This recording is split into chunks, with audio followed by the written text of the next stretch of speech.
Anak saya ni kan dekat sofa pun boleh buat aktiviti. Rainbow katanya. Ni kalau nak garas ni memang leceh lah. Tapi nasib baik saya ada mesin ni. Ni adalah spot cleaner. Benda ni kita boleh cuci segala jenis kotoran dekat sofa ke, dekat kapet ke, dekat katil ke, semua boleh. Spot cleaner ni berada pada Paris Made. Dia memang sangat ringan. Kita boleh bawa pergi mana-mana saja. Dia ada dua bahagian, kat sini untuk air bersih, kat sini pula untuk air kotor. Cara nak guna dia senang sangat-sangat. Mula-mula kita just on je kat atas ni. Lepas tu kat bahagian bawah ni kita boleh sembur dengan air. So, kita sembuhlah banyak mana yang kita nak. Okey, ini ada brush. So, kita boleh berus segala kotoran tu.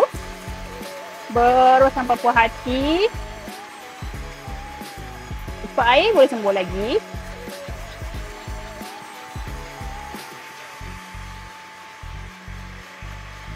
Bila dah nampak bersih sikit, kita boleh sedut air dia supaya mudah kering.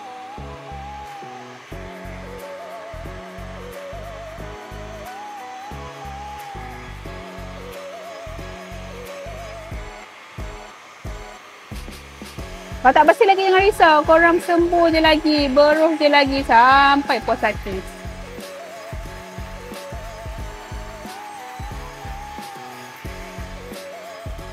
Dan kita keringkan. Air tu akan naik kat bahagian atas ni.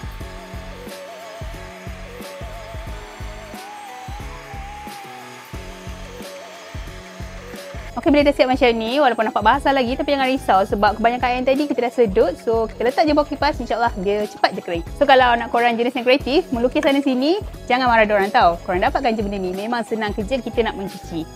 Oh, by the way, sekarang ni Shopee ada buat promosi, dia ada bagi voucher 20%, maksimum sampai RM200 tau. Cara dia, korang kena tekan produk yang saya dah tag kat bawah ni dan korang dapat guna voucher tu. So, banyak sangat kita dapat jimat.